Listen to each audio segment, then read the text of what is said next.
Are we live? We are live. Can they hear me? They can hear you. Okay, fantastic. A couple of things will happen today. Thanks for being on this. While we're talking today, you can put questions, comments directly into the question box. Lacey, is that right? Correct. So if you have a question during this, please put it in here. What Lacey's going to do, she works for me, is she's going to come over and give me a card. So you'll see me doing this throughout, and I'll be able to answer some of the questions live. We might not be able to get to all of them, but we'll do the best we can to get to all of them. So let's start. My name is Cody Gibson, and some of you are here because your parents said, hey, you need to go do this. And so some of you are like, all right, I'll do it. Some of you are here because your mom or dad or somebody you care about said, hey, here's somebody I know. Do you want to do it? And you said, yeah, that sounds great. I'd love to. My only request would be this. My only request would be that you would have, just for a few minutes today, just an open heart and an open mind to what we talk about. I by no means know everything. I by no means know what you should go do next. I by no means know what your purpose is on this earth. Here's what I do know. I do know that you are enough. I know that. Speaking to you right now, you're enough. You're okay. You are enough. I also know that you're here for a reason. I don't know what it is. And you might have an idea, or you might absolutely know, or you might have no idea. You know, when I was 13, 14, 15, 16, 17, during that time in my life, I had one goal.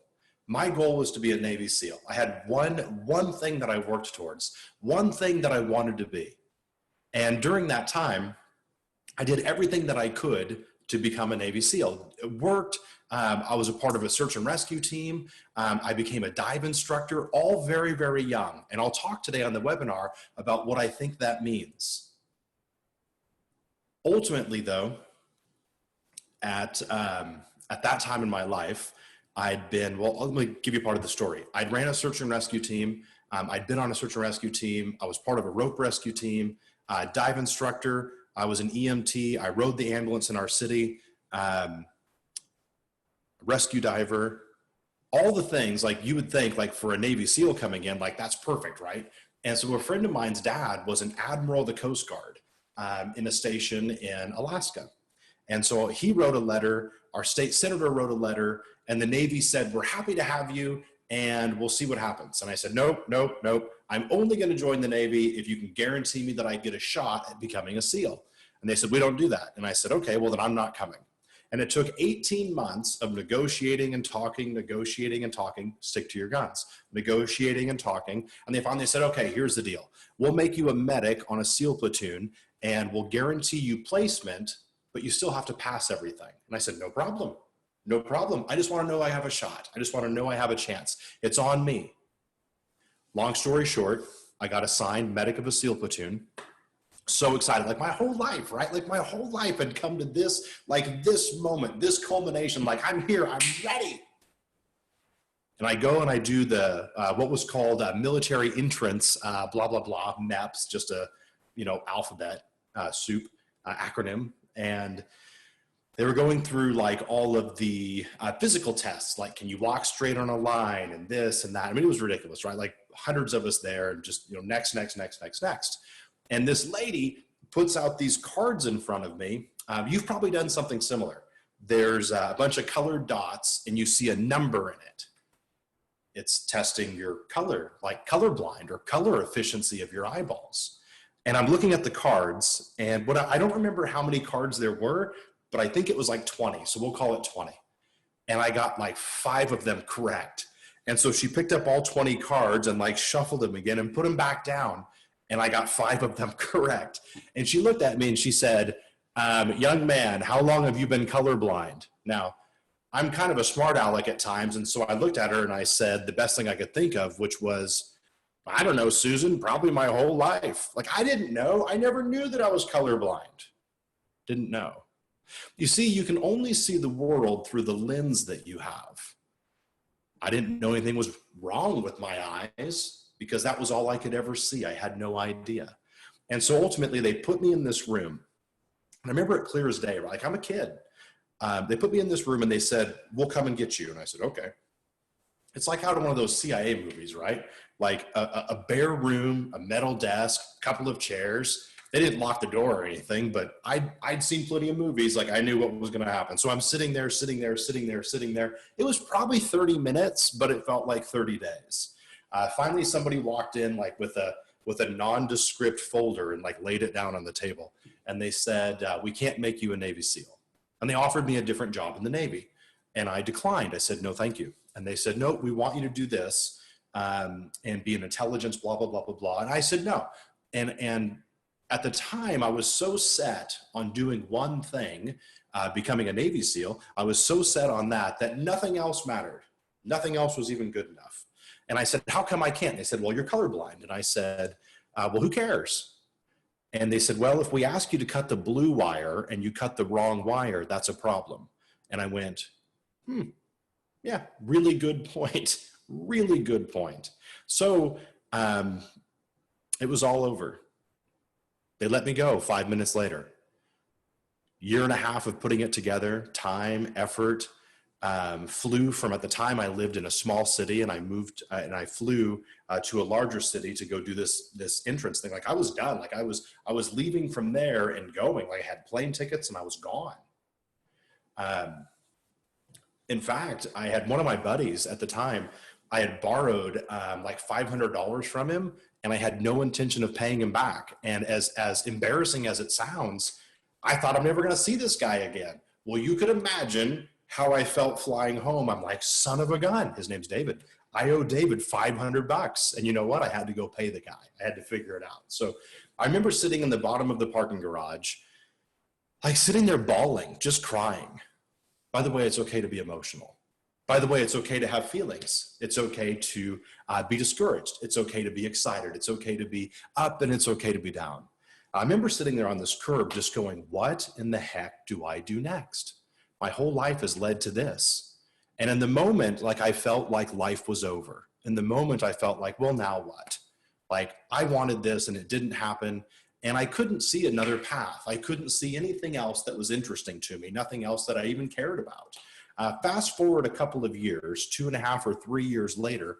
By the way, at this point, it was just after 9/11 at that time. So when I went to become a SEAL, it was 2 years prior to 9/11. And of course, nobody knew that was going to happen, right? The World Trade Center and the towers and all of that. And so the Navy called about 9 months after 9/11 happened, or 10 months. And they said, hey, we now allow color corrective lenses, meaning we're going to make you a SEAL. You just got to wear these special lenses that allow you to see colors, right? And so the deal is still on the table. At this time, I said no. And my point to the story is that perspective changes desire. You see, 10 months after 9/11, when they called me back, I was like, wait, no, that's not going to work for me. Between you and I was like, nope, I'm making a lot of money. I'm working a lot and nobody's shooting at me. Like, I'm not going. Like, nope. Though just 3 years before, it's all I wanted. Does that make sense? You see, perspective changed my desire. The very thing I wanted more than anything, I didn't want at all. Remember, you're enough and you're here for a reason. I don't know what that reason is.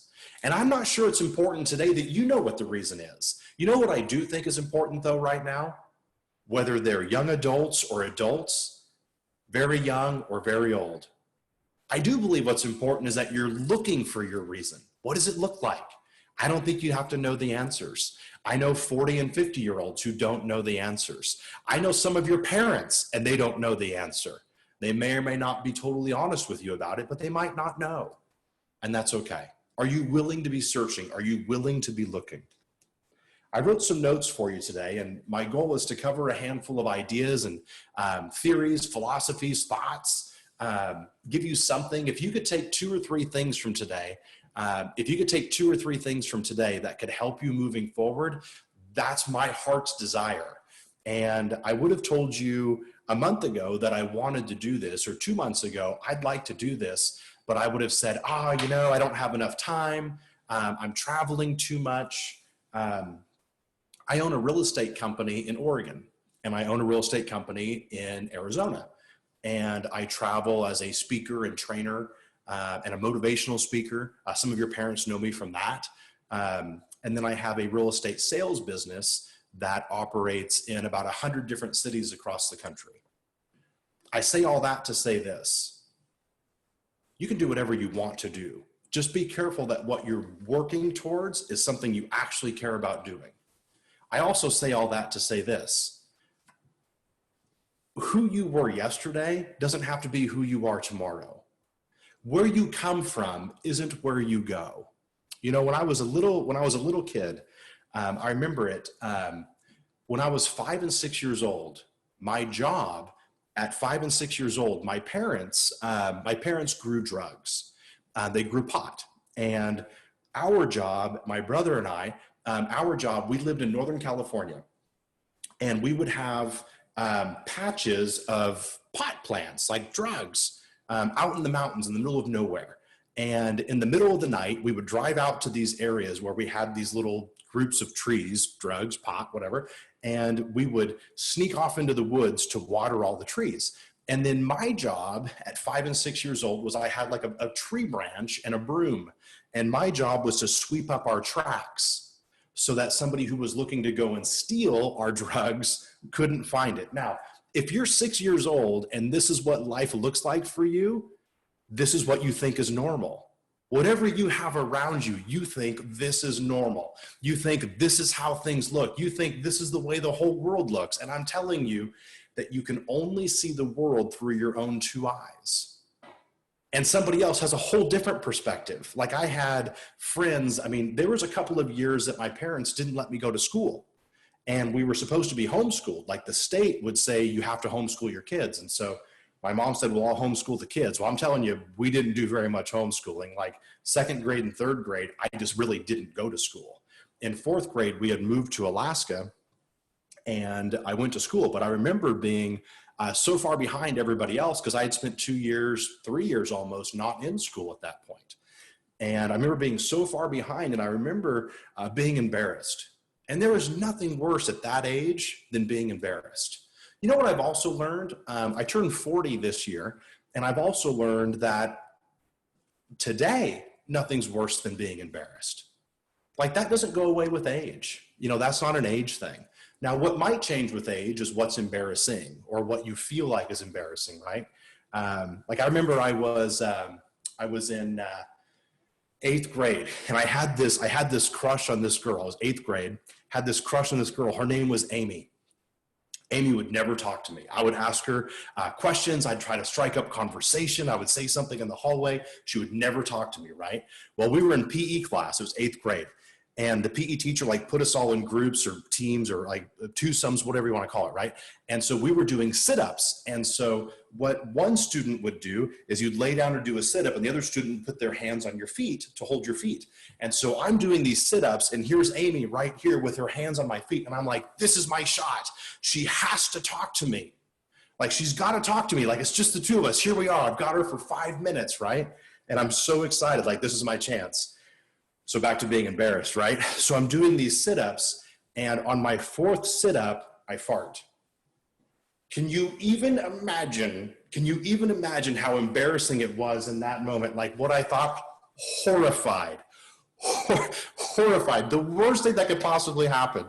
And it's like, oh my God, I didn't even know what to say. And so I didn't say anything at all. All right. Somebody said, what is your why behind real estate? We'll come back to that. Lacey, make sure that I come back because I want to come back to it. Here's what I want you to know though. People and human capital will always be your greatest asset. Here's what I mean by people and human capital. Whatever it is that you'd like to achieve, there's somebody who can help you get there. It's very easy for us to think, why did this happen or why did that happen? And that's not wrong. I think that's an important question because you can learn from it. Though the best question would be, who do I need to be or who can help me? And so I want you to think right now, whether you're 13 or 14, I think a few of you might even be 12 or 13. Some of you could be 18 or 20. There's probably some parents who saw this link and they're like, I'm going to go and listen, and maybe you're 40 or 50. Welcome. You're all okay. Though 14 to 19, 13 to 19, 20, maybe that's about where I'm going to spend the majority of my time. I want you to think this though. who do I need to know who could help me move forward? And who do I need to know that I could help? That's what I mean by human capital. You could know lots of things in books, and that's not wrong. You should know things from books. I didn't learn that as a kid. I pushed back on school as a kid, though as an adult, I read a ton of books. As an adult, I love history. When I was a kid, I hated it. You know what? When I was a kid, I hated broccoli. As an adult, I love broccoli. And I'm not telling you, hey, listen, little guy, someday you're going to love your vegetables. Nah, you know what? If you're a kid and you hate your vegetables, welcome to Earth. I don't know any kids who love vegetables. If you do, great, good for you. My kids don't love vegetables. They eat them because they kind of have to. And so I think you're perfect where you are. I think that you think the right way. I think that you look the right way. I think that you act the right way. And I think that you're in a phase of life right now. And maybe the phase is you don't love veggies. So what? Who cares? Here's my point though.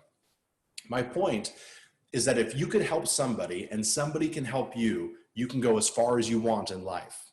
You could know everything that's written in a book.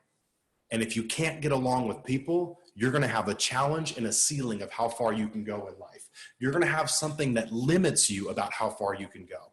And one of the things I know about where you are in life right now is that everybody would love, people my age would love to be able to go back to where you are right now if we could know what we know today.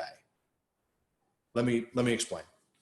If I can go back to being 15 or 17 or 18, knowing what I know today, life would look different. But even that thought doesn't even matter, because you can't know what you know until you experience it. So you're okay. Here's what I want you to think. You're enough and you're here for a reason. Now here's the challenge. Who you're becoming is more important than what you're doing. So what are you thinking? Who are you helping? Who are you being? How are you helping? The easiest way to understand human capital. So you have capital of money, right? So I'm talking about that. If you have a wallet or a purse or a bank account full of money, the business world would say you have capital.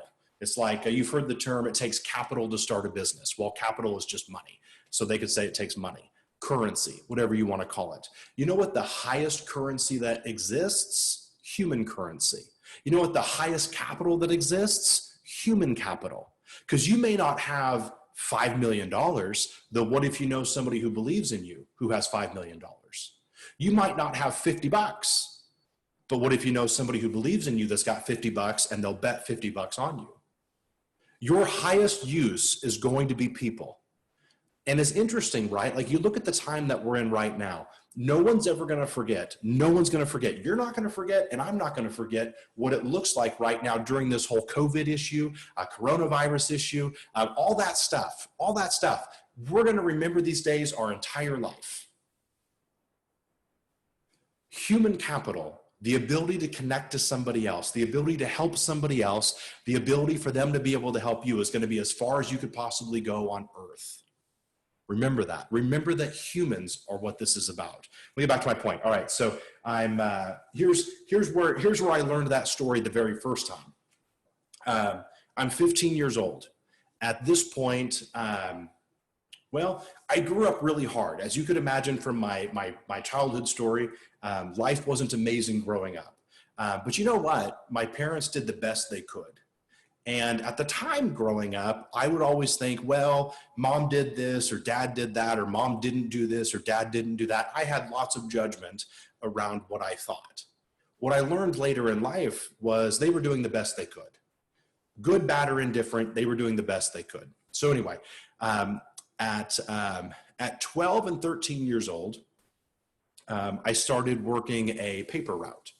And what I mean by that is because like today, we don't really have paper routes anymore. But back then, 30 years ago, we had paper routes. And so like I'd be a paper boy and I would deliver newspapers to people's doorsteps. And it was the first real job that I had. And I made like $90 a month delivering papers. Well, when you're 12 years old, 90 bucks is a lot of money. So I thought I was doing pretty darn good. Though here's what happened. And I would ask you to do the same thing. I would always look for opportunity. But you know why I would look for opportunity? I was hungry. I wanted more. And I don't think that you're wrong to want more. I think that some people would like to teach you that you're wrong for wanting more. You're not wrong for wanting more at all. You're exactly right to want more. Remember, you're enough and you're here for a reason. And it's okay to want more. It's okay to say, I'm really happy with what I have and I'd like more. That's okay. You're not selfish for that. The difference is when you don't or you can't be happy with what you have. You can be happy with what you have and still desire something better, still desire something more. That's okay, though you can be grateful for what you have. So let me go back to my point. All right, so fast forward a couple of years, paper route, we'll come back to that story later. I'm 15 years old. I'm working at Kmart. And at the time, I was working in the photo department. So back in those days, this is where I feel really old. Back in those days, people would take pictures and it would go on film in the camera and they would bring it in and we would develop the photos and give them to them.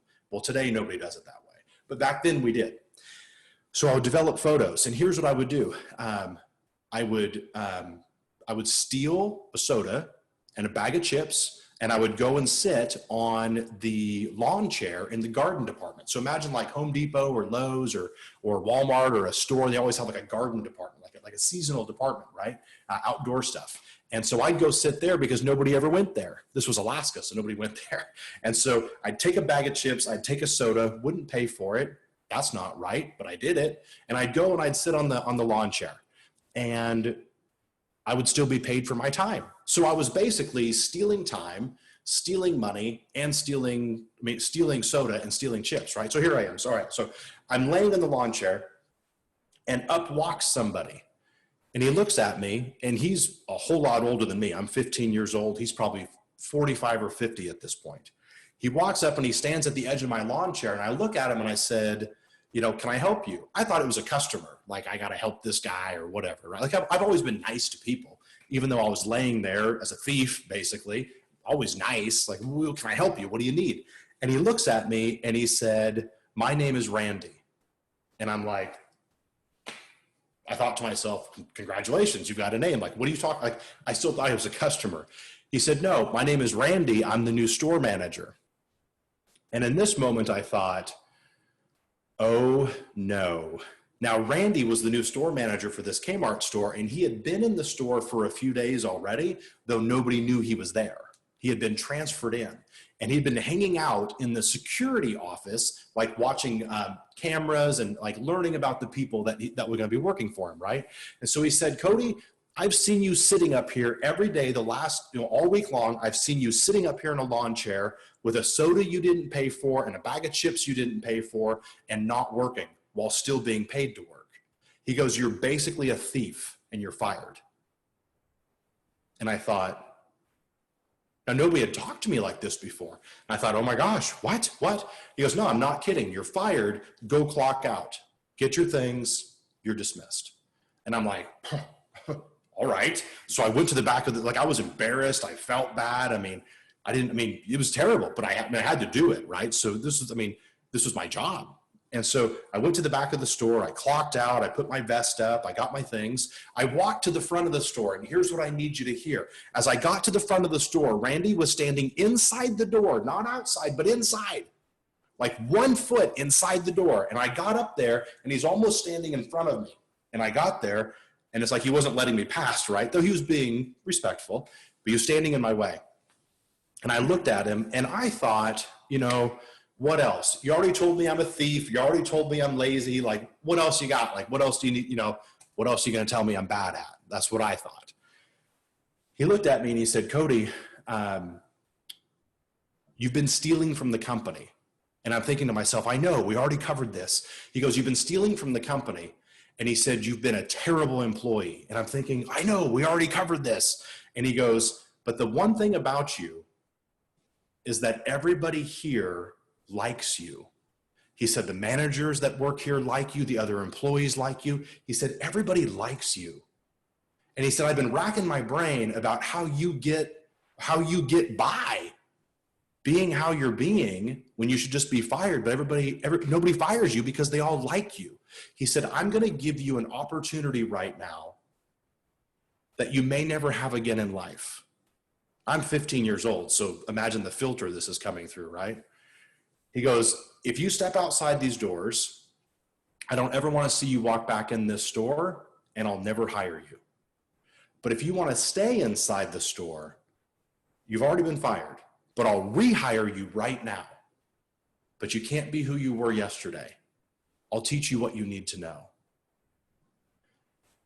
In that moment, I looked at him and I said, yep, I'm in. Yes. He goes, okay. I didn't know anything else. My point to that part of the story is this.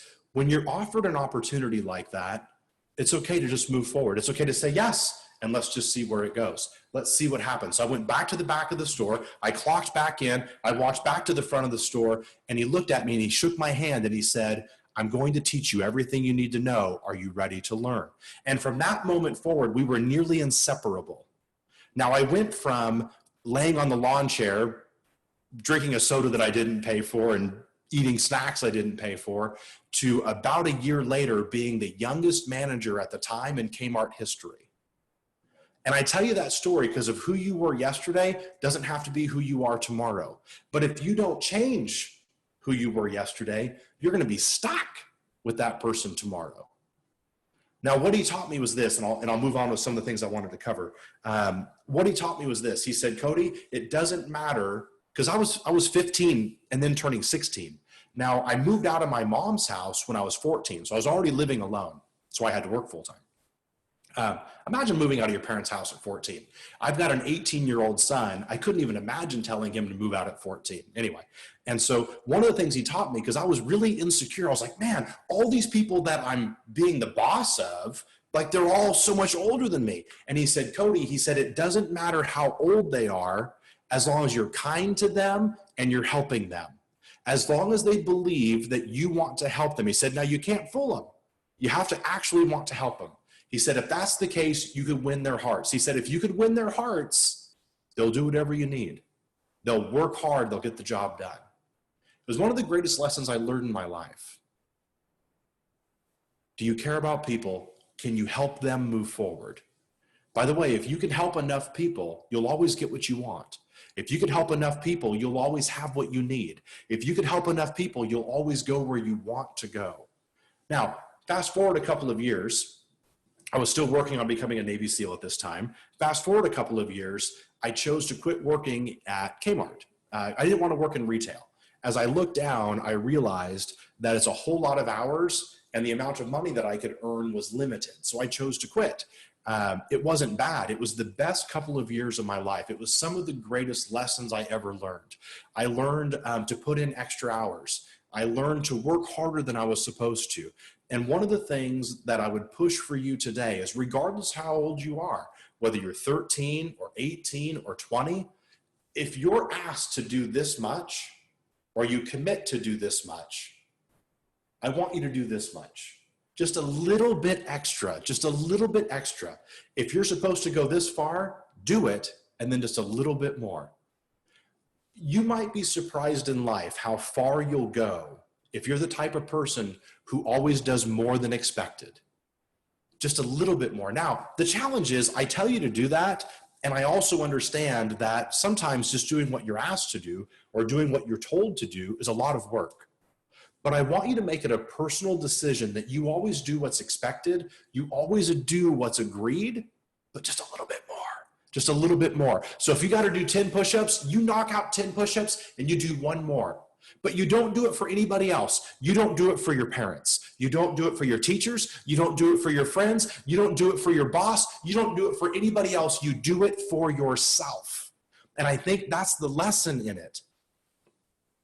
Some parents would say, yeah, tell my kids to do more than expected. Well, that's fine. But you know what? You do it for you. You do it because you're the only person who has to go to bed at night and know who you are. You're the person who has to look in the mirror and say, I like who I am. And you know what? You're enough and you're here for a reason. So if it's 10 push-ups, you do 10. If you got to do them in sets of 5, then you do 5 and then 5 more. But you don't stop at 10. You go one more, just one little bit more. You do 11. If you got to do 10 sit-ups, you do 11 sit-ups. If you got to run 10 miles, you run 10 miles and then 10 extra feet. You get my point. If you got to do this much homework, you do it, and then just a little bit more. And you make that a habit. You see, one of the things that I would love for you to know, one of the things that I learned from Randy, that manager of that store. Now, to this day, Randy and I remain friends.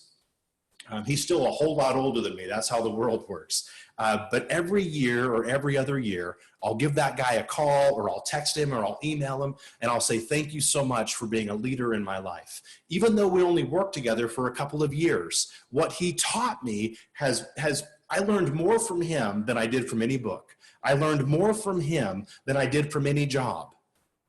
But I had to be willing to listen, and then I had to take action. And one of the things he taught me was, he said, Cody, as long as you'll go an extra step, you could never be stopped.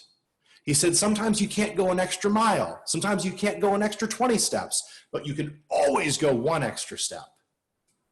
And so the way that worked for me was, sometimes I would clock out, but I wasn't done with my job. And so I'd clock out and I'd walk back to whatever I was working on just for 5 more minutes, just 5 more minutes. I always had 5 minutes, just a little bit more than expected, a little bit more than I had to. All right, so somebody asked, if you don't have any motivation to do anything, what would you do if you can't focus? This is a really good question. Whoever asked this question, you're my favorite. This is a good question. Here's what I would do. So when I don't have any motivation, I think of 3 things.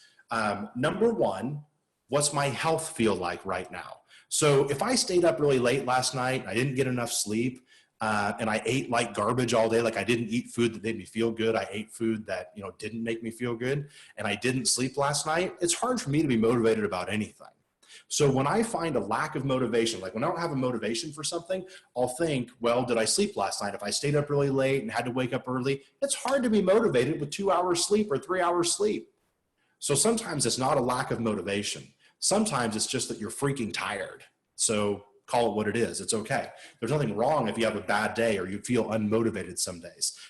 Though if it's not that, then what it is for me is that I'm not doing something that I care about. So if I don't care about it, it's really hard to be motivated by it. Like I have to want to do it. I have to want to be a part of it. Now, here's the hack.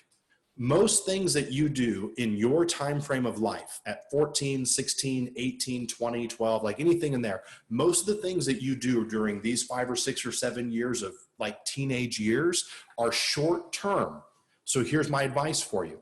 If you're not motivated and you don't like, so we'll take yard work. Let's say your parents said, you got to do some yard work. And you're like, I don't want to do any yard work. And you go outside, you're like, I am unmotivated to mow this lawn. I don't want to do it. I'm unmotivated. I don't feel like doing it. Here's what I would say to do. Find a way to make it a game. There's always a chance to win. You don't have to lose at anything. You always have a win. A win might be, you know what? I'm going to force the motivation. Now, here's how you force motivation. Has there ever been a time that you were hanging out or doing something that you didn't feel like being there and you kind of just went along with the group? You kind of just like, all right, you kind of started laughing at the jokes or you kind of started watching the movie or whatever. And before you know it, you were actually laughing at the jokes and you were actually enjoying the movie and you were actually enjoying the activity. Sometimes you just got to get started. Sometimes you just have to let yourself go, all right, I'm just going to pretend a little bit and then we'll see how I feel in a few minutes. What that's called is you're going to hear a term for the rest of your life. And the term is going to be fake it until you make it. You're going to hear that term. And what that term means is act like you're enjoying whatever it is that you're doing, the job that you're working, like mowing the lawn. Go out there and put a big smile on and mow the lawn. You might be surprised in 10 minutes, you might actually be enjoying it. Or worst case scenario, in 30 minutes, you have the lawn done and you could be done with it. Though if you have to do it, there's going to be a lot of things in life there's things in my life that I have to do that I don't enjoy, that I don't want to go and do. But the faster I can get through them, the faster I can get to the things I want to do. So let me get back to this. One of the greatest lessons in leadership that I've ever had a lesson in being liked. And the truth is this, like, kids are tough on each other. You know who's also tough on each other? Adults. Kids are just more honest about it. Adults hide it a little bit better, but this doesn't really go away. But one of the things I learned was when I was 14, yeah, I think it was 14, I was a part of this team. And I was leading the team, and there was probably 15 or 16 other people, anywhere between like, I was one of the youngest on the team, though anywhere between like 13 or 14, my age, up to about 18 or 20. And I came home one day, and there was a note on my door. Now, I was the leader of it, right? There was a note on my door, and the note said something like, "We've all talked, and we don't want you to be our leader anymore." And 100% of that team signed this piece of paper saying, "We don't want you to be our leader anymore." Basically, I got kicked out of the very group that I started. And I was really crushed, like I was hurt. I remember reading the note, and my first thought was, who do you think you are? I started this group. You can't kick me out. You're all ungrateful. All these thoughts, right? And ultimately, when I called a couple of my friends on that list, and I said, why did you sign this? Like, what are you doing? And here's what they said. All of them said the same thing. They said, Cody, you are the leader, but you forgot about the rest of us. In other words, I quit caring about everybody else. And as soon as I quit caring about everybody else, they said, you don't get to lead me anymore. And there's an old saying that you're going to hear probably for all of your life. And the saying is, people don't care how much you know until they know how much you care. You're going to hear that, and you're going to hear it over and over and over again. People don't care what you know until they know that you care. So think about your teachers. Like, you've got teachers that might know a lot of stuff, but if you feel like that teacher doesn't care about you or doesn't like you or isn't there for the best, for your best thing, you might not want to listen. And it was one of the greatest lessons of leadership, and I had to swallow a lot of pride. And it took me probably 6 months or 8 months before they let me back on the team. But they wouldn't let me back on as the leader. They let me back on as a person on the team, just another team member, which was fine. I just wanted to be back. Now, a year later, I was back in leadership again of it. But the lesson that I still hold to this day is, regardless of who the boss is, if your people don't like who you are, if you're not helping them, if you're not kind and generous and putting their needs before your own, you don't get to keep the position. You won't stay there. All right, so somebody asked how to overcome the fear of failure. This was one of the cards I wrote that I wanted to talk to. So whoever asked, how do you overcome fear of failure? Great, it's a good question. Here's how you overcome fear of failure. There's two things to failure. Number one, failure isn't fatal, and success isn't final. Here's what I mean by that. You might win at something, but you know what? If you won at something a week ago, that doesn't mean anything today. Let me give you an example. You could ace a test a week ago, but if you got another test this week or a test next week, who cares if you got an A before? If you get an F on this one, you've got a problem. So success isn't final. So when you win at something, that doesn't last forever. That lasts only for a short time. And you know what? If you fail at something, that doesn't last forever. One of the things I'm going to ask you to do, and this is going to feel weird, I'm going to ask you to fail more often. Now, I don't mean like fail in school, though if you need to move forward, then great. Though I want you to try things that you're not good at. I want you to try things that don't work. And one of the things that I've learned about failure is that if I fail at something, usually I can learn something from it and come back and try it again. Ever tried to do something that you weren't good at, like riding a bike or a skateboard or maybe snowboarding or skiing or a sport, and all of a sudden you're not very good? Well, you learn how not to do it. You learn that standing this way doesn't work. Like, I'm going to try wakeboarding, and if I lean this way, I fall over in the water, so that doesn't work. So maybe you failed at wakeboarding, but you didn't fail at life. Come on. You failed at that thing. You're not good at that thing. For the longest time, I had a really hard time reading. I wasn't a great reader. And so I failed at reading, but I really wanted to know what was in those books. And so I kept doing it. Here's how you overcome the fear of failure. You experience it, and then you tell yourself, I'm okay, I'm enough. And then you try it again. And then you try it again. And then you try it again. Trust me, if you care about it, who cares how many times you fail at it? You're going to hear a story about, so here's one. Walt Disney, who made Disney and Disney Now and Disney Plus and Disneyland and Disney World and all things Disney. Walt Disney, when he was a kid, 17, 18, 19, he was an illustrator. He drew, he was an artist, and he failed at drawing. And the company he worked for fired him and said, your drawings aren't very good. He failed. And then he failed at all kinds of other things. Failed until he opened to Disneyland. And of course, today you could see how big Disney became. So just because you fail at something today doesn't mean you fail forever.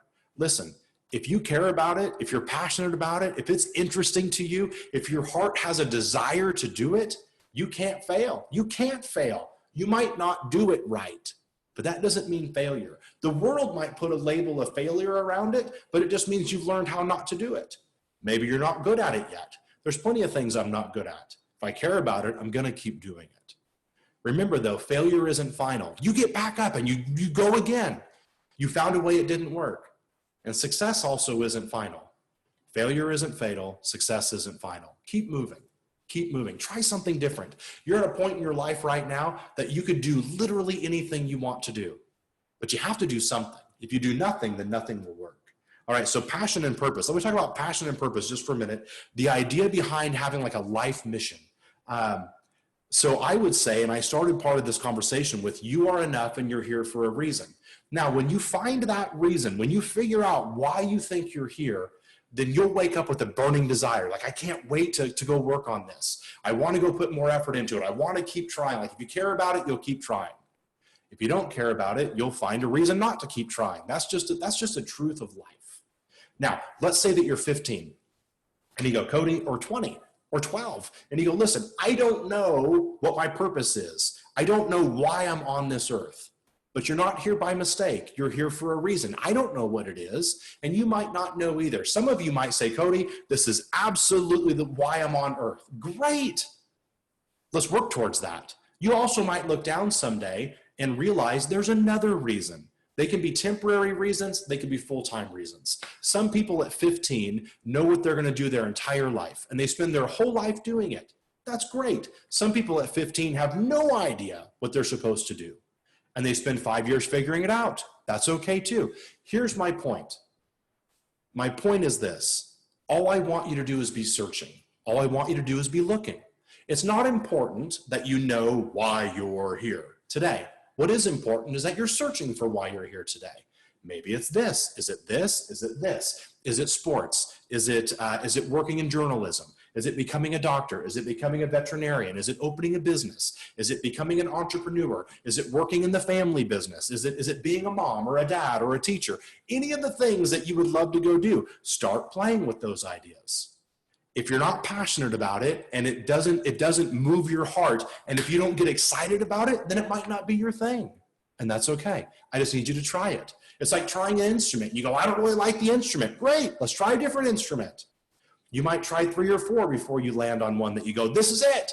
Listen, when you can't stop thinking about it, that might be it. And it doesn't have to be that forever. You might have a passion for a short period of time.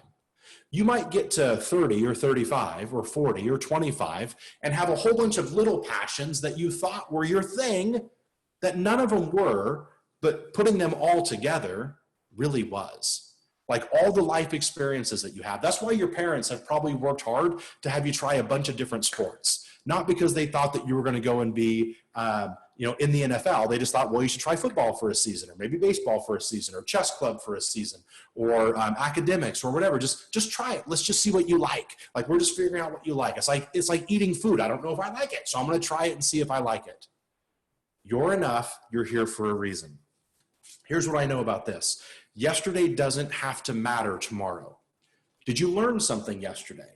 Maybe you were the best you yesterday. Maybe you weren't the best you yesterday. Maybe you did something yesterday that you're not proud of. That's okay. You can choose to be someone tomorrow. Here's how you deal with this. Habits and what you do naturally, what you do habitually is going to dictate what you can accomplish in life.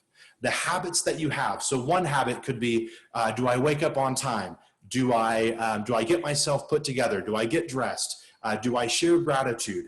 Do I help other people? Those are all habits. Do I read part of a book every day? Like whatever it is that's habitual for you. Now think about the things that you do without thinking. I'm going to guess right now that at your age, you don't have to think, I better go brush my teeth. I'll bet that you brush your teeth because you always brush your teeth in the morning. I'll bet at night you don't go, okay, put on my pajamas, get this ready, check TikTok, and go brush my teeth. I'll bet that you don't think that. I'll bet you just do those things because that's what you just do. That, my friend, is called a habit. You just do them because you do them. At the end, like, you probably eat food habitually. If you have a plate of food, you probably go to the things that you like eating first, and then you save your vegetables for last, or whatever. Those are just habits. Here's what I want to tell you about habits. I don't think that you choose your future. I think that you choose your habits, and your habits will choose your future. Here's what I mean by that. If you choose to do difficult things, and you choose to do things that maybe you don't feel like doing, but you do them anyway, you might look down in a year or 2 years or 3 years and have all kinds of opportunity you would have never had if you'll just do this. There's a meme that you'll see on Instagram, and the meme will say, do the things today that no one's willing to do so you could have tomorrow what everybody wishes they had. Here's what that meme means. It means, so let's say that you want to be really fit. Let's say that you want to look a certain way and have like fitness and health, and that's important to you. Well, most people don't want to go run for a mile. Most people don't want to get off the couch and go move their body. Most people don't want to do push-ups and go to the gym and do those things. And if you wait until you feel like doing it, you might never do it. Though if you just get started, remember, fake it till you make it. If you just get started, you might find that you enjoy it. And even if you don't enjoy it, was it important to go do it? Your parents go to work. If your parents work at home or work out of the home or work in a job or whatever, your parents get up and go and do something every day. If you think they enjoy everything they do every day, well, that's ridiculous. Of course they don't. Like, you don't enjoy everything you do every day. Think about all the classes you have in school. Is there one class you don't like, or one class you like less than another one? Well, that's the way that adults' lives look too. Like, it all looks the same. How do you constantly keep a good mindset? The easiest way to keep a good mindset is to control the environment around you. So I'd ask you to write this down. If you're taking notes, my environment matters. What's around me matters. Think about the friends that you have. Everybody can think of a friend. Think of a friend right now that you have that makes you feel good about yourself every time you're around that friend. Can you think of that person? Think of that person that every time you're around her or you're around him, you feel better, you're happier, and you have more joy. Like, you're a happier person. 2 things. Number 1, I would beg you, my friend, to go to that person and tell them they make you feel that way. It's going to feel a little awkward. Though, call them, send them a text message. You can do that if you want, and just say, hey, you're one of the friends in my life that every time I see you, I'm happier. Thank you for being positive. Use your words, don't use mine. My words are terrible, use yours. But you get my point. Tell them they matter to you. When I was 18, my best friend died, and he was 2 years older than me. He was 20, and his name was Brian. Brian died in a motorcycle accident. He was somewhere he shouldn't have been, and he was doing something he shouldn't have been doing. No 2 ways around that. But you know what I regret to this day was that Brian had called me maybe 8 months or 9 months before he died, and I never called him back. We had moved into different cities at that point. We lived, different areas, so we didn't see each other as much. But he called me and left me a voicemail, and I didn't call him back. Can you imagine how I felt the day that his mom called me and told me that Brian died today? My first thought was, oh my gosh, that's my best friend. I'm never going to see him again. My second thought was, oh my gosh, he called me. I never called him back. It's been months. I never got to have that last word with him. You see, you never know how life is going to change. You never know what's going to happen tomorrow. So if somebody matters to you, tell them. Say, hey, you matter to me. You mean a lot to me. You make me happy, whatever it is. So you control the environment that you have. Let me get back on track to controlling your environment. I've got a few hacks of controlling your environment, and here they are. The first hack is this. Put something around you that reminds you of something good.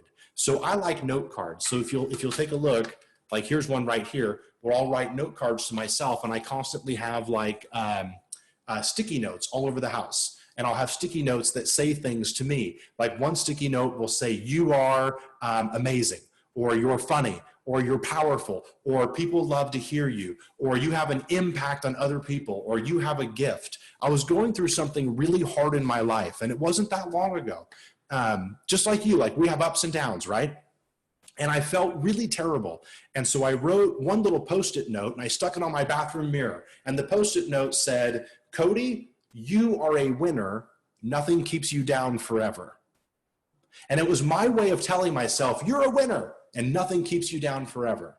You've heard people say something like, if you get knocked down, get back up again. If you get knocked down 7 times, get up 8. It doesn't matter. As long as you keep getting up, you can win at anything you want to do. Well, I believe that, but sometimes it's hard to believe that. And so I need little notes that remind me. And so if I'm struggling in math, I might write a note card that says, you're great at math. And a portion of me, when I read that note, says, no, I'm not. And another portion says, yes, you are. And it's okay. You're just talking to yourself. So an easy way to keep a great mindset is to control the environment. I would push you, and it might drive your parents nuts, which is fine. I would push you to leave notes all over the house, little positive notes, things to yourself, things to them, things to your brothers and sisters, like whatever it is, reminding yourself of what you want to become, reminding yourself of what's important to you. Another way to control the environment for the mindset is who you spend time with. Now think about that person that makes you feel amazing. Now think about a person in your life that when you're around them, they don't make you feel amazing. They maybe make you feel bad about yourself, or they make you question if you're a good person, or they make you feel bad, or like you're around that person and you might not be doing what they're doing that's bad, but you're like, I shouldn't even be here. I shouldn't even be a part of this. Well, I had friends like that when I was a kid. I've got friends like that today. That doesn't go away. Though you get to choose who you spend your time with. There's a saying, and I'll say it like this: if you show me your friends, I'll show you your future. And what we mean by that is this: the people that you spend time with and the people that you hang out with, you're going to eventually be like that person. So be careful who you spend time with, because if you're going to become that person, think about your friends and think about your best friend, Brad. So one of my best friends growing up, his name was Brad. And I would think, okay, do I want to be like Brad? If the answer is yes, then spend more time with Brad. If the answer is no, then spend less time with Brad, or spend no time with Brad, or something in between. Only you know the truth here. I do know this: whether you're 12 or 20, I know that there's something inside of you that is a feeling. And I call it like spidey senses, right? Like, you know, you can feel it, you know, you don't need your parents to tell you, you already know. By the time your parent says, hey, they might not be a good influence for you, you already know that. Come on, you're smart enough. You can tell. Like, you can tell when somebody means good things for you or when someone means bad things for you. Though you get to control the environment. So what I think about is called the 3-foot rule. So like, this arm goes about 3 feet. This arm goes about 3 feet, right? And so imagine I have like this 3-foot rule around me. I can't control what happens down the street. I can't control what happens next door. But you know what I have complete control over? I have total control over what happens within 3 feet of me. I have total control of that, meaning I can control who I hang out with. I can control who I spend time with. I can control what I'm doing and where I'm doing it. I have total control over that. And you have total control over that. You can literally do anything on this earth that you want to do. Every one of the parents, so I put on Facebook last night, I said, hey, if you're going to talk to 500 young adults tomorrow, what would you say to them? And I had a couple hundred really, really good ideas. In fact, my Facebook profile is totally public. If you've got Facebook, go to Cody Gibson and check it out. Like, it's totally public, and you'll see my post from last night. There's a couple hundred comments that were really, really good. And there were a few comments that I don't know were really good. It's okay. It's not my point or place to judge them. But what I do know is this: I do know that almost everybody who's 40 or 50 years old would love to go back to your age, because they know, they go, oh my gosh, I could literally do anything. So one of the notes that I would write if I'm you, and I put it up on the wall, is I can do anything. I can be anybody that I want to be. You see, you can be anybody you want to be, and you can do anything you want to do. You might have to do some tough action. You might have to take some activities that you don't want to take, or you may have to do some things that don't feel so good. So let me talk about money for a minute. There's going to be a time in your life that you work to earn, and there's going to be a time in your life that you work to learn. So we call it working to earn or working to learn. Very easy. What I would ask you to do is go and find somebody that you could learn from. Find somebody who's really good at something that you're passionate about, that you care about. And maybe you offer to work for free. Maybe you offer to say, hey, can I just help with this or help with that? Or you get paid very, very little. Though imagine what you get to learn by being in proximity or being close to that person. So working for free sometimes is the best decision that you could make. You might be able to make a whole lot of money someday. Making a lot of money to you might be important and it might not be important. I know this when it comes to money. It's very hard to live life without money. Like you got to have it, right? Like money's important. Though you have a whole life to make money, which also means you can make money right now. By the time I was, I would have been 17 and I was a manager at Kmart. I was making maybe $65,000 a year. At that time, at 17, that was a long time ago. That was a whole lot of money for a 17-year-old. Now, the challenge is I didn't know how to use money. And so money used me. Here's my point to you about money. You're going to work to learn so you can work to earn someday. Learning a skill, learning a trade, learning how to do something, learning how something fits or how to make something work is more important right now than how much money you get paid for doing it. Ultimately in your life, you will get paid for what you know, not for what you do. Even if you work with your hands, you'll get paid for what you know, not what you do. So the knowledge that you have, if you could learn something today, a skill set is worth more than $1.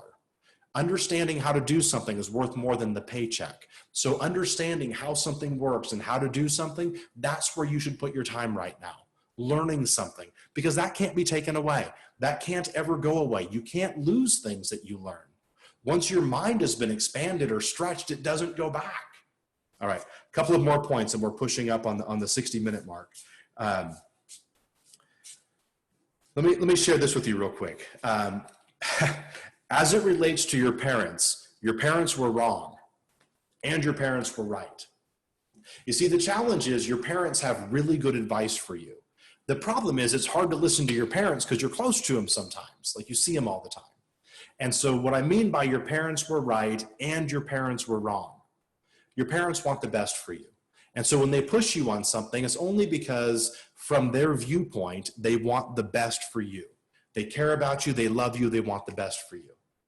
Does that mean they always know what's best for you? No, it doesn't. Like one parent might tell somebody, like, I dropped out of school and I think that you should stay in school and I think that you should get good grades and I think you should work hard. But I didn't.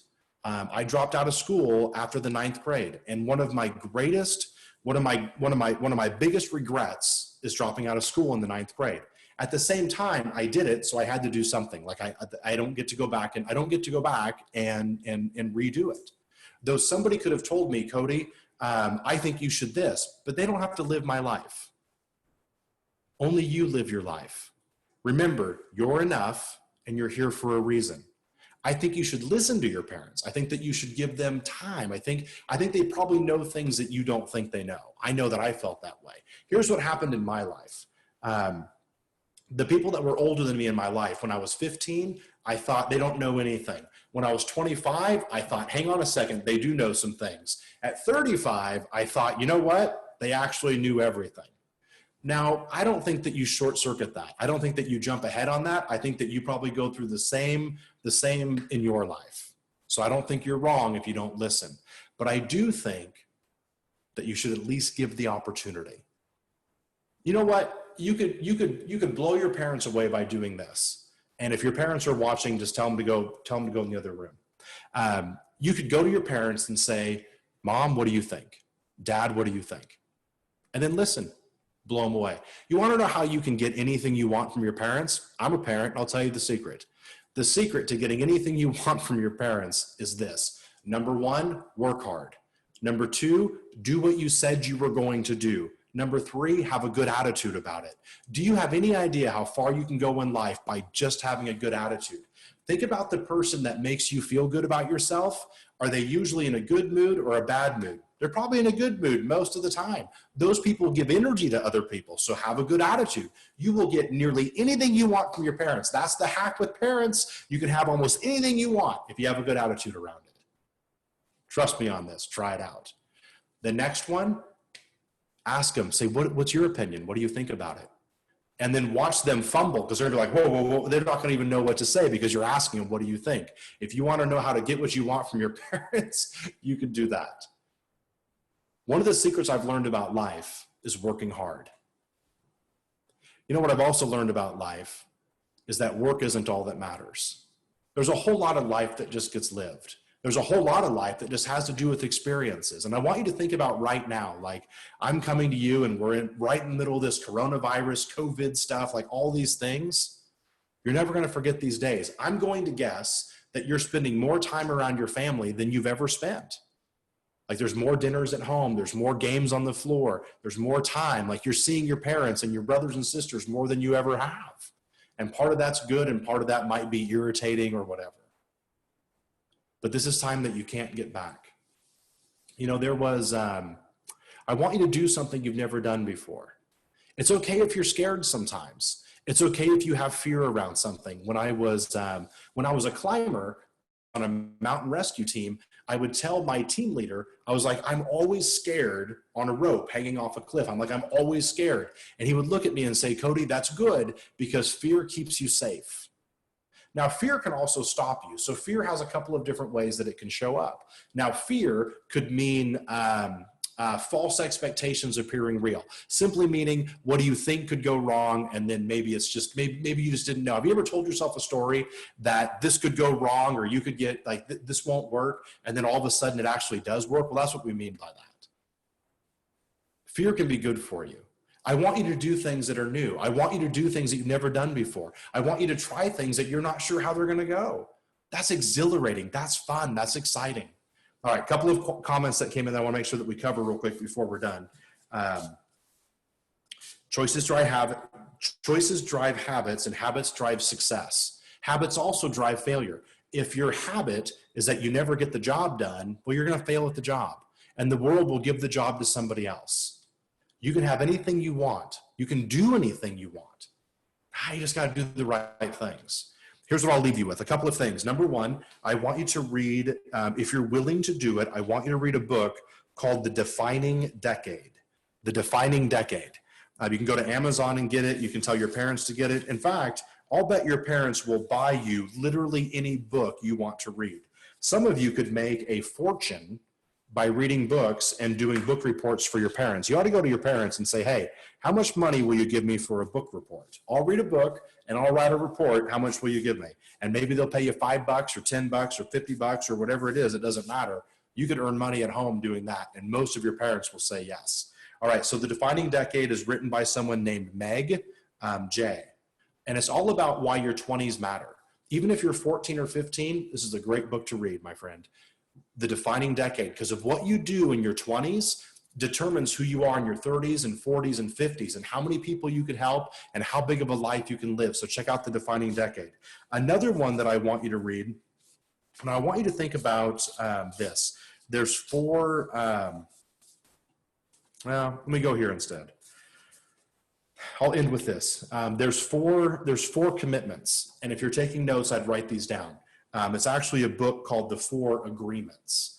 And you could read the book or not read the book, but here's what they are. Number one, here's the 4 agreements. Number one, be impeccable with your word. What we mean by that is keep your word. What we mean by that is be honest. And you know what? When you say something that isn't honest, just be honest about that and say, hey, I said something and I shouldn't have. You know, I caught myself last week. I said something, and as soon as I said it, I knew it was a lie. I knew it wasn't true. And I didn't even know why I said it. It just like came out of my mouth. And I stopped and I went, whoa, wait, hang on. That's actually not true, and I'm really sorry. And the person I was talking to said, no problem. They didn't care because they were a human being who makes mistakes also. So be impeccable with your word. Be truthful. Tell the truth. Be honest. When you're not, go back and own that too. Just be honest about that. Number 2, don't take anything personally. This is really difficult for me. And I'll bet it's difficult for you too, because I like when people like me. It makes me feel good when people like me, but don't take it personal. Have you ever had a time when you snapped at a friend, or you were hanging out with a friend and you were just really grumpy or grouchy, or you snapped, or you weren't your usual self? It probably had nothing to do with your friend. It was probably because you were having a bad day. It was probably because you knew that you got a bad grade that you had to take home to your parents. It was probably because your parents are going through a tough time and that's affecting you, and it has nothing to do with your friend, but you take it out on your friend. I'm sure you know what I'm talking about. Don't take things personally. Most things in life, while they happen around you, have nothing to do with you. And I have to remind myself today, I'm telling you things that I tell myself today. Don't take it personally. Maybe they're having a bad day.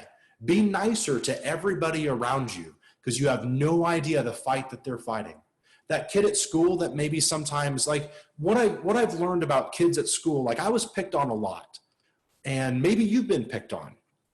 I was picked on a lot. And what I found later in life is that the people who picked on me usually only picked on me because they felt bad about themselves. The people that picked on me, the people that were bullies are almost always people that have a problem at home. And just be nice to everybody. Just be the one person who's just nice to everyone. Just be the one person that your job, your goal is just, you know what? I'm going to make you laugh. I'm going to make you smile. I'm going to make you feel good about yourself. I'm going to at least be kind. You can always be kind. Kindness is a choice. So number 2, don't take anything personal. Number 3, don't make assumptions. Don't assume something. If you think something is the case, ask. Say, hey, I feel like this or this. Am I right? What I thought you said was blank. Did I hear you right? Even with your parents, the reason that you and your parents fight sometimes is because there's a misunderstanding. Like you thought they said this and they thought you said that, and all of a sudden you're fighting and having an argument. Just be the person that says, hey mom, I think you said XYZ. Is that what you said? Or I thought you wanted me to do this, this, and this. Is that true? Just ask the question. Your parents will never get mad by you just asking for clarity. Don't make assumptions. I think this is what you want. Is this what you want? Number 4, always do your best. Always do your best. You see, you were told when you were a little tyke or a little tykus, when you were just a little kid, when you were 3 or 4, your parents probably said something to you like, it's okay if you win or lose as long as you try. Like you've probably heard that before. Well, life looks like that too. The whole world is going to work to help you if they see you as someone who's always trying. The whole world's going to help you if they can see you as someone who's always doing your best. And you know what? Doing your best doesn't mean that you get it right. Doing your best doesn't mean that you don't mess up. You're going to mess up. I'm going to mess up. I messed up today in this webinar. There was 2 things I wanted to tell you that ended up on cards that I can't find. They're somewhere on this whole desk of cards and I can't find them. Just be honest about it. We're all going to mess up with things. I'm going to mess up and you're going to mess up. Are you willing to get up? Are you willing to keep going? You can have anything you want in life. You're enough and you're here for a reason. You're enough and you're here for a reason. You're perfect the way that you are. And you can do anything that you want. So those 4 agreements: be impeccable, be truthful. Number 2, don't take anything personally. Doesn't have to be about you. Number 3, don't make assumptions. If you're unclear, ask. Just ask. Say, hey, is this what you mean? Everybody will deal with it. Everyone's fine. They'll like you for it. Number 4, always do your best. Do the best that you can. Give it your best shot. And if it works, great. Do it again. If it doesn't work, great. Learn from it and do it again.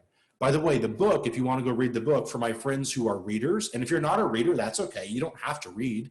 Though if you want to read the book, it's called The 4 Agreements. And it's written by an author named Miguel, M-I-G-U-E-L, Ruiz, R-U-I-Z. So The 4 Agreements, it's a great book. You can also just look on YouTube and type in The 4 Agreements, and you'll hear someone for 10 minutes talk about the 4 agreements and tell you what the book meant. So if you want to read the book, go read it. If you don't want to read it, you can learn about it there.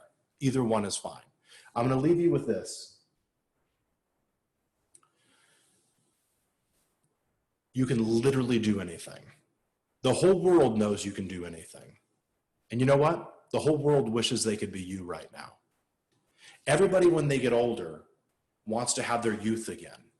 Everybody, when they're younger, wants to be older. Like I remember being 15 or 17, and I couldn't wait to be 20 or 25 or 30. Like I remember, and then at 30, I was like, oh my gosh, if I can only be, and you're not wrong. You think exactly how you're supposed to right now. You're perfect. You're exactly how you're supposed to be. Just know that everything changes and everything passes. Know that tomorrow is going to get up and move on. Know that as hard as something might be today, as difficult as it might be, as sad as you might be about it, and it's okay to be sad. It's okay to be depressed about something. It's also okay to say, okay, here's how I feel about it, and I'm gonna move on. By the way, if you're sad or you're depressed or you're struggling, tell somebody about it. Don't keep it to yourself. Tell your parents. If your parents don't understand or can't listen or whatever, then tell somebody else. Tell a school counselor, tell a friend, tell somebody. You're never alone. If you feel alone, then change it. You don't have to be alone. You're not. If you're struggling with something, reach out and tell somebody. You know the easiest way to deal with struggle? I'll tell you the truth. Here's the hack. The easiest way to deal with struggling with something is to go help somebody with something they're working on. So if you're having a bad day, go help somebody have a good day. You will immediately be having a good day too. If you're sad about something, go help somebody be happy. And you're gonna become happier by doing it. Trust me on this. Be the person that helps everybody else. You can have anything you want in life by helping everybody around you. Your job is to figure out what do they need and just go help all those people. You're enough and you're here for a reason. Now, my request is this. If you would like, I'm going to do another webinar just for this group. It's going to be next week at the exact same time. If you learned something today, I sure did, so thanks for being here. If you learned something today, I'm going to do another one. It'll just be shorter, about half the time. It'll be next Friday, and we'll talk about some of the things we talked about today, though here's my request. My request is that you do something this week based on what we talked about, and you come back next week and you can tell me about it. So you could write in the chat bar like, hey, I did this, hey, I did that. Like I'm home right now and usually I'd be flying around the country and talking and teaching and doing all these things. And I want to use the time as best as I can. And you'd be in school normally and you're not. So let's use the time together. Here's what I would ask you to do this week. If your parents are okay with it, will you put up some Post-it notes around your bedroom or your house or whatever that tell you positive things, that tell you good things. And then if you take a picture of it, put it online. You can put it on Instagram or Facebook if you have that, or your parents can for you if you don't, and then tag me in it. I'd love to see it. Cody Gibson 1 is my Instagram, and Cody Gibson on Facebook. Your parents can help you find it. If you don't have that, that's totally cool. Though if you'll put up some of those notes, it would make my heart happy to see them. Now, what I'm going to do is this. I'm going to pick at random out of all those notes that get posted online. I'm going to choose one. And if you'd like to, and your parents are okay with it, I'll do a free coaching call. So just you and me. We'll do it for 20 minutes or 30 minutes or however long is appropriate. I'll be able to see you. You can see me, or we can do the phone, whatever's fine. Your parents can be a part of it or not. It's your guys' choice. But I'll give a coaching call and we can talk about anything you want to talk about. Do you want to get better at sports? Do you want to get better at business? Do you want to open a business? Do you want to get better at scholastics or your studies or something, a band or dance or whatever? Any of it, doesn't matter. Any of it, anything you want to talk about, I'll talk about it. So that's all you have to do. We'll do another webinar next week. I'll get an invitation out to you through your parents, through the email that you signed up for. If you learned something today, my request would be that you do something with it. Go and tell somebody about it. You see, that's how I can do more, is if I can talk to 500 of you and you say something to one other person, well, that's even more. You see, we all get what we want by helping other people. So my last request is this. For the rest of today, find somebody that you can help and help them. It could be your mom, your dad, your brother, your sister, a neighbor. Just help somebody. Help somebody with something. If you don't know, ask your parents. Go, I don't know what to do. I want to help somebody. What do I do?